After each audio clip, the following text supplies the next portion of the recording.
I got to get this front part right.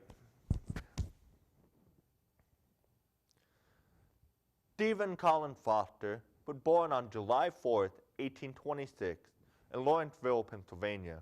He is considered the founder of American music.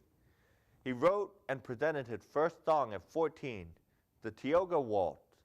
Within 20 years, he had written over 286 pieces, ranging from instrumental arrangements, hymns, and piano songs to translations of German and French works and new lyrics to popular melodies.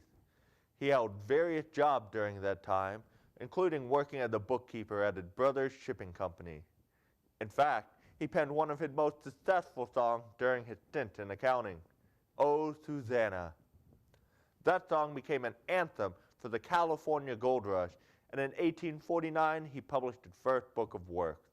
On July 22nd, 1850, he married his love Jane McDowell, the lady for whom he wrote the song, Jeannie with the light brown hair. He grew up and lived in Pittsburgh, which was a burgeoning multicultural city in the grip of industrialization. His music combined the style of American minstrel song with the German, Irish, English, Italian, and African American influenced tunes. While keeping many familiar elements of the different ethnic music, he created a style that was distinctly American. His songs became stalwarts among the many immigrants that inhabited the area and were popular among slaves who related to the themes of longing for home and reuniting family. His work was popular across Europe, and soldiers abroad often reported of hearing his song, many times just weeks after publication. East Asian scholars even took samples back to their home countries, spreading Foster to generations of school children. Foster has been celebrated around the world.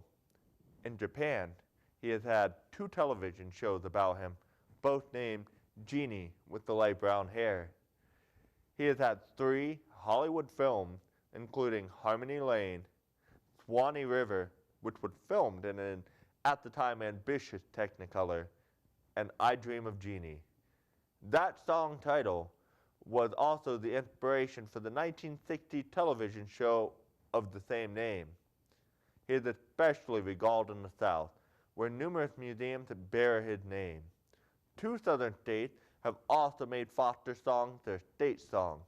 Kentucky features My Kentucky Home, while Florida chose Swanee River to represent them.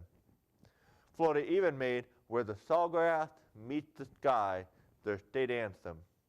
Oddly enough, Foster had only traveled to the South once and had never stepped foot into either state.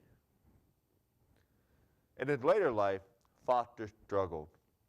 Despite his music being immensely popular, he received very little money.